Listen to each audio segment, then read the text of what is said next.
Assalamualaikum. Update isu Aisyah dan isu tapak 400 di Madi Daerah Baling.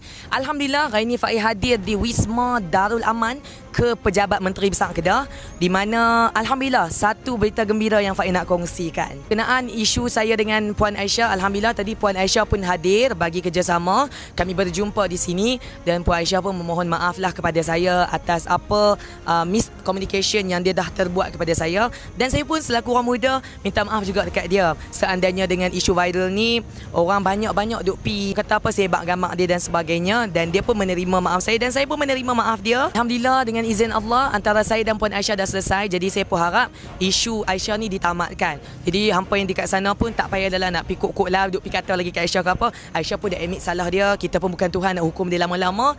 Asal dia pun mengaku, alhamdulillah, itu sahaja. Dan yang ni yang paling penting sekali, alhamdulillah dengan izin Allah, saya yang perjuangkan berkenaan tapak 400 itu, saya sendiri dah tengok tadi mesej daripada yang amat berhormat Menteri Besar Kedah. Alhamdulillah, terima kasih MB. MB pun ada maklum dan arahkan SS untuk turunkan harga tapak sewa dekat Baling. Saya nampaklah berapa amount yang akan diturunkan tu, daripada 400 mungkin turun 100. Bagi saya penurunan yang sangat banyak.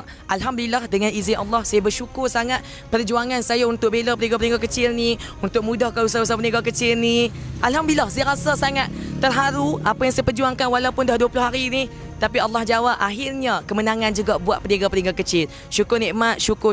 Terima kasih ya Allah. Terima kasih juga Menteri Besar Kedah. Terima kasih Kerajaan Negeri Kedah juga yang cakna dengan isu ini dan mempermudahkan segala yang apa berlaku di sini. Terima kasih banyak-banyak juga, dan saya ucapkan anggaplah di sini clear. Jadi hari ini saya nak pergi berniaga di Kuala Ketil. Jumpa lagi. Esok Kuala Kangsar, lusa berniaga di Jitera, tulak kita pergi berniaga dekat mana? Dekat Manjung. Hari Ahad kita berniaga kat Kulim. Terima kasih. Assalamualaikum.